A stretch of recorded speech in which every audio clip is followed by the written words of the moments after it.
들어와. 한태호.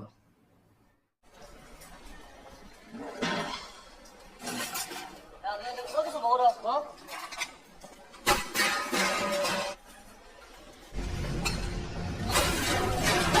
네가 형 마음에 안 들어서.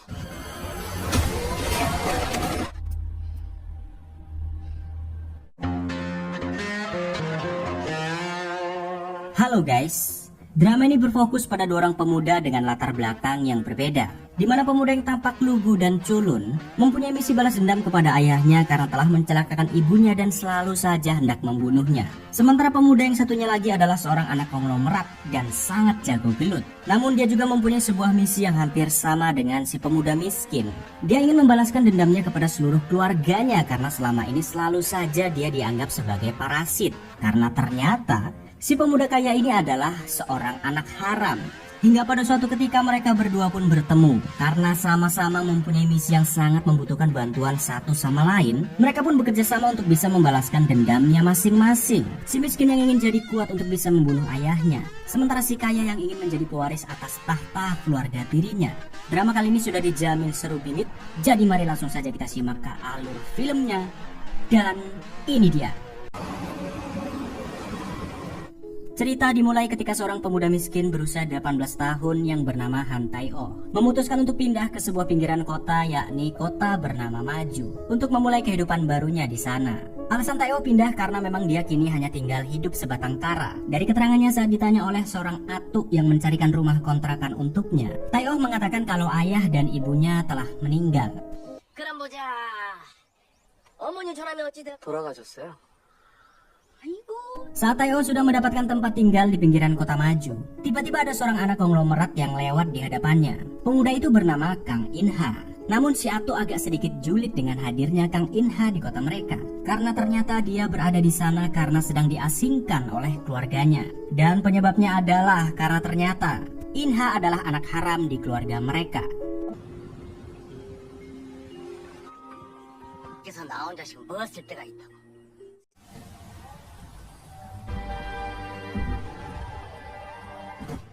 Keesokan harinya karena Tae-oh membutuhkan pekerjaan untuk menyambung hidup, dia mendatangi supermarket dan sebagainya untuk mencari lowongan kerja. Hingga tidak sengaja saat sedang di Indo April, Tae-oh melihat si anak haram yakni Kang In-ha sedang mencuri di swalayan tersebut. Namun anehnya si pemilik swalayan membiarkannya dan tidak menegurnya sama sekali. Ternyata kelakuan In-ha mencuri ini memang sudah dilakukan berkali-kali dan bahkan semua orang di kota Maju tidak ada yang mau menegurnya. 뭘 봐?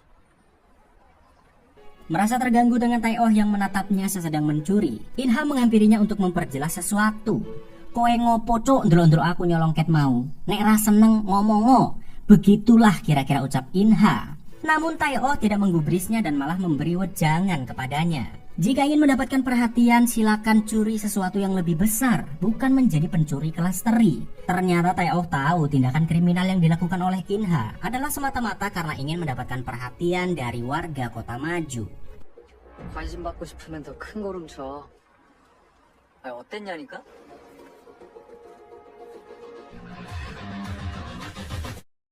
Keesokan hari di sekolah SMA yang lumayan ternama, Kang In-ha dan teman-temannya yang sedang menunggu jam pelajaran dimulai. Ternyata mereka kedatangan seorang murid baru yang katanya dia adalah salah satu murid tercerdas yang ada di Korea.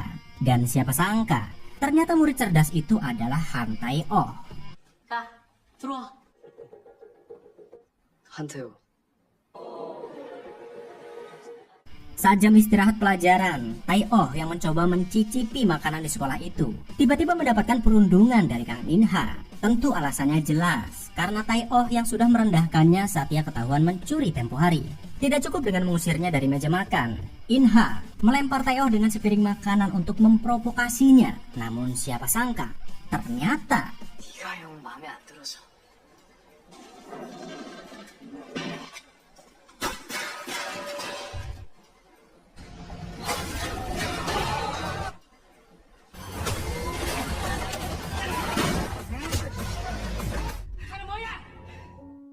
Setelah kejadian itu, hari pertama di sekolah barunya, Tae-oh pun mendapatkan hukuman dan tidak boleh mengikuti pelajaran. Begitu juga dengan In-ha. Mereka diberikan sanksi untuk segera pulang karena berkelahi.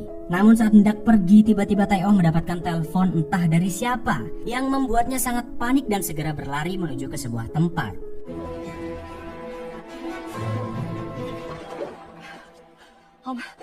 Ternyata cerita tentang kedua orang tuanya yang sudah meninggal hanyalah kebohongan belaka. Karena setelah mendapatkan telepon tadi, Tae-oh menemui ibunya yang saat itu bersembunyi di sebuah biara, memintanya untuk segera pergi dari sana dan mencari tempat persembunyian baru. 그냥 좀 빨리 가라고. Ternyata orang yang menelponnya dan membuatnya sangat panik adalah ayahnya sendiri. Rupa-rupanya ayahnya yang saat ini sedang berada di dalam penjara karena dahulu pernah hampir membunuh mereka berdua. Telah mengetahui ibunya masih hidup dan sedang bersembunyi di tempat itu. Ia pun memberi peringatan kepada Tae-oh bahwa ia telah menyebarkan seluruh anak buahnya untuk membunuh ibunya, tak peduli dimanapun mereka berada. Dan oleh sebab itu Tae-oh pun segera memindahkan ibunya pergi jauh agar ayahnya tidak bisa menemukannya. 내가 빵에 있다고 안심하지 말라고. Setelah mengetahui ayahnya masih mengincar mereka, Tae-oh pun pergi ke sebuah sasana boxing untuk melatih dirinya agar bisa membunuh ayahnya suatu hari nanti. Namun tidak disangka sasana itu adalah tempat latihannya Kang In-ha. Melihat Tae-oh yang sepertinya ingin berlatih boxing yang walaupun mereka bermusuhan, nyatanya Kang In-ha meluangkan waktunya dan bersedia melatih Tae-oh. Bukan tanpa alasan ia bersedia melatihnya. Ternyata In-ha hanya ingin menggebuki Tae-oh sampai puas dengan dalih melatihnya. Namun saat Tae-oh sudah kelayangan, tiba-tiba trauma masa lalunya saat ayahnya hendak membunuh ibunya kembali muncul dan membuat Tae-oh menjadi beringas. Sampai-sampai hampir saja membunuh In-ha. Dan dari sinilah akhirnya mereka berdua pun menjadi sedikit lebih akrab.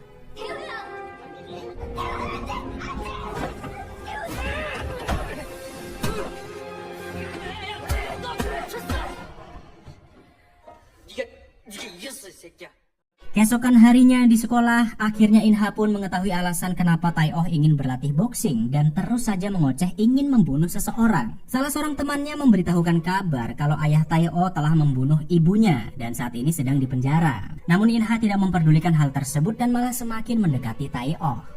혹시 나도 아직 너한테 씹히는 중이냐? 신경 쓰지 말고 나가자. Mengetahui mereka mempunyai nasib yang hampir serupa dengan sama-sama mempunyai dendam pada seseorang, Tae-oh pun menawarkan kerjasama kepada In-ha untuk bisa mencapai tujuannya masing-masing. Di mana Tae-oh sebagai murid tercerdas di Korea menawarkan bantuan kepada In-ha agar ia bisa menjadi pewaris tunggal dan menyingkirkan semua keluarga tirinya yang selama ini selalu saja mengucilkannya. Sedangkan Tae-oh meminta In-ha untuk bisa mengajarkannya menjadi seorang petarung yang handal, sekaligus menjadi orang yang cukup berada agar suatu hari nanti ia bisa membunuh ayahnya. Walaupun awalnya sedikit pesimis, namun karena ucapan Tae-oh yang sangat meyakinkan, akhirnya In-ha pun menyepakati ide tersebut dan mulai bekerja sama untuk bisa membalaskan dendamnya masing-masing. 네가 원하는 걸 이루게 해줄게. 우리 둘이서.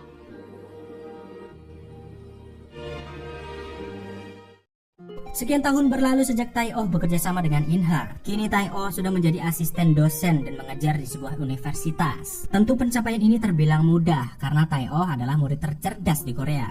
Sambil menjalani rutinitasnya yang sangat padat dari mengajar, kerja sampingan dan lain-lain, Tae-oh tetap memprioritaskan tujuan mereka, yakni membantu In-ha untuk menjadi pewaris tunggal atas perusahaan Kang-oh Group milik ayahnya. 그래서 오늘 뭐 할 거야? 자세한 건 안에 메모해놨으니까 봐. 또 먹어봐. 이 양고기. Dan kita akan melihat keseluruhan dari keluarga tiri In-ha yang selama ini mengasingkannya. Ada putra tertua yakni Kang In-ju, putra kedua Kang Sung-ju, ibu tirinya Jang Gum-sok, adik tirinya Kang Hyu-ju, dan tentu ayahnya sendiri Kang Jung-mo, pendiri dari perusahaan Kang-oh Group. Pada hari itu mereka sedang bersantap malam seperti biasa sambil sedikit membahas siapakah di antara mereka yang akan menjadi penerus perusahaan Kang-oh Group.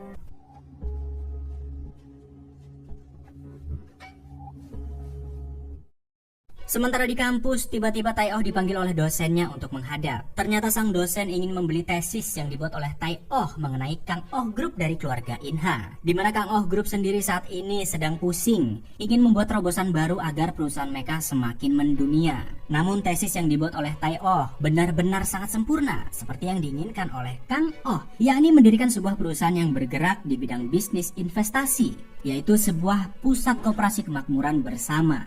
Di mana ternyata selain untuk investasi, rupa-rupanya tujuan lain yang tersembunyi dari kedok investasi ini adalah untuk sebuah suksesi atau pengambilan paksa kepemimpinan Kang Oh Group, yang tentu tujuan utamanya adalah agar Kang Inha, si anak haram yang selama ini dibuang, bisa menjadi satu-satunya orang yang menguasai Kang Oh Group. 얼마면 팔겠나? 상생 협력센터. 제 미래를 위해 킵해두겠습니다. Namun ketika Tai Oh sedang fokus dengan misinya, tiba-tiba datanglah sebuah masalah yang tak terduga. Masalahnya apa? Apalagi kalau bukan wadon. Ya, tiba-tiba ada seorang wadon malah mampir dalam kehidupan Tai Oh. Dia bernama Na Hee-hun. Sebenarnya sejak awal kuliah, Tai Oh sudah sering berjumpa dengannya. Karena selain mereka satu jurusan, ternyata mereka juga tetanggaan. Karena ingin fokus, Tai Oh mencoba bersikap acuh kepada Hee-won selama ini. Tapi lama-kelamaan sepertinya Tai Oh mulai tertarik kepada Hee-won. 나혜원이 관심 있냐고. Suatu hari berkat usaha Inha, Tai Oh berhasil menyusup ke dalam Kang Oh Group dengan menjadi seorang guru les untuk adik tirinya, yakni Kang Hyu-ju. Tujuan Tai Oh menjadi seorang guru les tentu untuk bisa merencanakan lebih jauh lagi agar Inha bisa segera menjadi pewaris tunggal dan menguasai perusahaan Kang Oh Group. Namun di luar dugaan saat Tai Oh menjadi guru les untuk adiknya, ternyata Hyu-ju malah menyukai Tai Oh. 바빠 스타일. 응? 아. Sekembalinya dari mengajar, tiba-tiba Inha mengucapkan pernyataan yang membuatnya terkejut. Rupa-rupanya Inha menyukai Hee-won dan meminta Tai Oh untuk mencari tahu di manakah Hee-won tinggal, pekerjaannya apa, dan lain-lain sebagainya. Tentu mendengar ucapan Inha, Tai Oh pun jadi bimbang karena memang dia juga menyukai Hee-won. Dan sepertinya lagi-lagi wanita memang adalah biang kerusakan dari persahabatan seorang pria. 제대로 알아오도록 하세요, 한태호 학생. 진심이었어? Ketika Tai Oh pulang ke kontrakannya, tidak sengaja ia melihat ada seorang wanita yang sedang marah-marah di depan kontrakan Hee-won. Ternyata wanita itu adalah ibunya. Rupa-rupanya selama ini Hee-won selalu menghindar dari ibunya dan tak pernah menganggapnya ada. Sebab setiap kali ibunya datang bukan untuk merindukan anaknya, tapi selalu saja meminta uang dan menyiksanya. Walaupun tidak tega saat melihat kejadian itu, tapi Tai Oh yang tidak ingin ikut campur urusan orang lain mencoba untuk mengabaikannya. Namun saat melihat Hee-won merenung dan berjalan sendirian di tengah hujan, Tai Oh pun tak tega, akhirnya mendekatinya dan mulai berinteraksi dengan Hee-won. 맥주 마실래? 재수없게 쌩까더니 왜?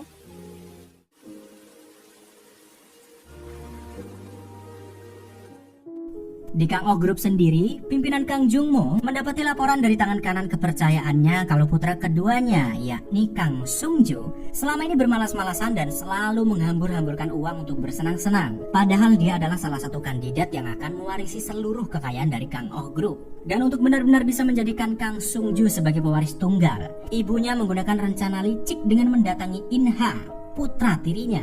Kedatangannya ke sana adalah untuk meminta Inha mau menyerahkan seluruh saham Kang Oh Group yang diwariskan kepadanya. Tentu cara ini agar Inha dibuang sebagai kandidat pewaris. Namun siapa sangka, Inha malah menandatangani surat tersebut dengan sangat enteng. Yang rupa-rupanya, semua ini sudah ditebak oleh Tai Oh jauh-jauh hari dan juga termasuk siasat mereka.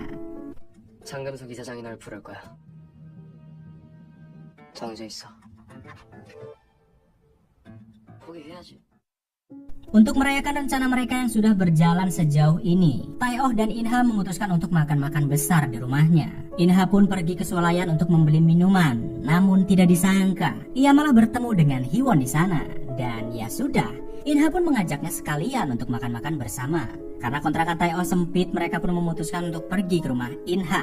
Namun sebelum pergi, tiba-tiba Hee-won malah entah yang bercanda atau tidak, dia sedikit menyatakan perasaannya kepada Tai Oh. 근데 너 좀 귀엽다. 왜 하라는 소리로 들려? Tidak habis pikir apakah ucapan Hyewon serius atau tidak kepadanya. Di saat sedang makan-makan, tiba-tiba In-ha malah memutuskan untuk menembak Hyewon di depannya. Tentu mendengar itu Tae-oh pun agak sedikit patah hati karena dia juga menyukai Hyewon. Namun ternyata Hyewon sendiri menolak mentah-mentah pernyataan cinta yang dinyatakan oleh In-ha. 나랑 사귀자. 나 좀 불편해진다. 근거는 확실하지? Hingga saat Tae-oh dan Hyewon sudah pulang, mereka pun berbicara serius tentang alasan ia mendekati Tae-oh. Ternyata Hyewon selama ini mempunyai tujuannya sendiri mendekatinya, bukan karena semata-mata ia suka dengan Tae-oh. Tapi Hyewon rupa-rupanya sudah mengetahui rencana mereka yang hendak menjadikan In-ha sebagai pewaris tunggal atas Kang Oh Group dan menyingkirkan semua saudara tirinya.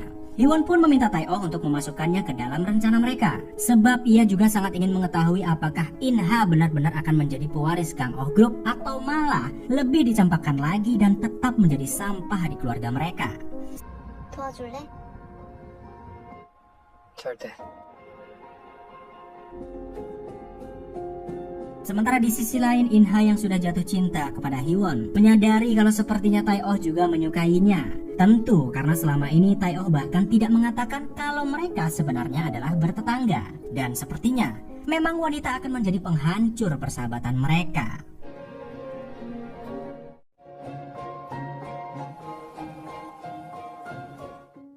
Beberapa hari kemudian di kediaman Kang Oh Group, saat sedang makan malam, Kang Hyo-ju, sang putri tunggal yang sangat manja, tiba-tiba meminta pimpinan Kang untuk mengundang In-ha makan malam bersama mereka. Tentu mendengar nama In-ha membuat semua orang marah kepadanya, karena Kang In-ha selama ini anak haram yang tidak pernah mereka anggap. Putra tertua pun Kang In-ju ikut murka kepada Hyo-ju.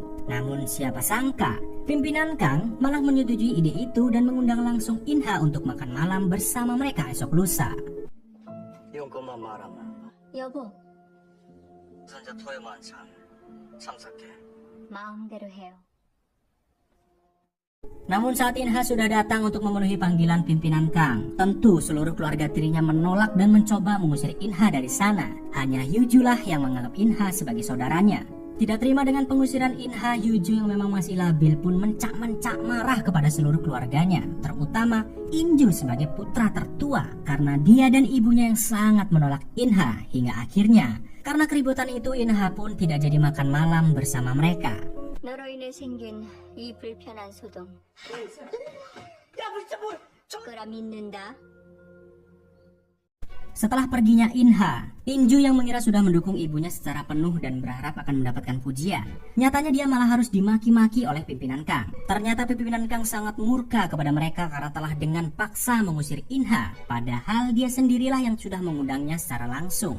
생각해봐야겠구나. 아버지, 그게 아니라 Keesokan harinya dosen Tae-oh mengundang putra kedua dari Kang Oh Group, yakni Kang Sung-ju, untuk melihat sebuah rencana yang sudah ia buat agar Sung-ju bisa menjadi pewaris tahta atas Kang Oh Group. Dan rencana itu adalah tesis yang waktu lalu dibeli dari Tae-oh, yakni Pusat Koperasi Kemakmuran Bersama. Dengan tesis itu Sung-ju yakin sekali akan bisa mengakuisisi Kang Oh Group dan menjadi pewaris tahta. Namun yang tidak disangka, mereka tidak tahu kalau sebenarnya semua itu adalah siasat dari Han Tae-oh. 강호의 미래. 나의 고맙게도 날 믿어주다니. 최동욱 센터장님. Di tempat lain, Ibu Hyewon yang bekerja di tempat perjudian saat itu melihat bahwa pemilik tempat tersebut sedang membawa berkardus-kardus uang masuk ke dalam klubnya. Karena memang sangat picik, Ibu Hyewon pun tidak memperdulikan apa yang akan terjadi kepadanya dan lantas mencuri 50 juta won dari tempat bosnya. Tidak disangka setelah ibunya membawa kabur 50 juta won, orang-orang dari klub tersebut lantas datang ke universitas dan mencari Hyewon. Tentu mereka mencarinya untuk meminta pertanggungjawaban atas ibunya yang telah mencuri uang mereka. Namun siapa sangka, Hyewon bahkan tidak takut dengan mereka dan malah memutuskan untuk melawan. 너 어디까지 가셔? 아니면 경찰서 가서 정식 절차 밟아서 고소. 난 아무 잘못 없어. Berita tentang segerombolan preman datang untuk mencelakakan Hyewon pun terdengar sampai ke telinga Inha. Karena khawatir, Inha pun mencoba terus menghubunginya untuk memastikan. Namun karena teleponnya tidak kunjung dijawab, Inha segera berlari mencari Hyewon. Begitu juga dengan Tae-oh. Karena dia juga khawatir, Tae-oh mencoba kembali mencari Hyewon yang ia tinggalkan di ruang kelas. Namun begitu Tae-oh sampai di sana, alangkah terkejutnya dia saat melihat Inha yang saat itu sudah sampai terlebih dahulu dan langsung menyosor lambene Hyewon.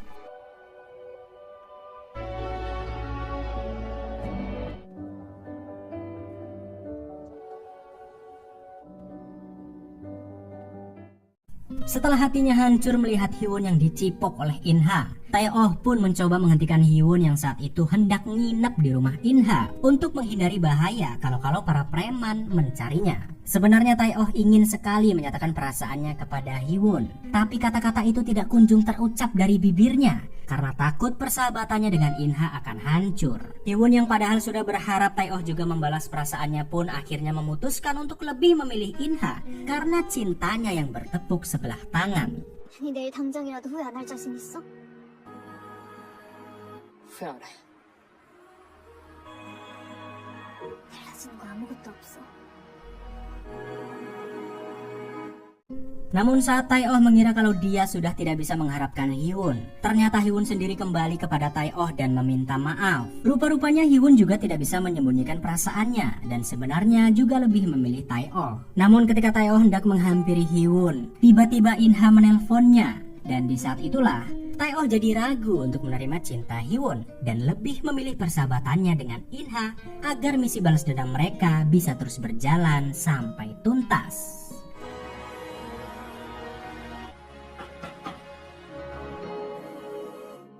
여보세요?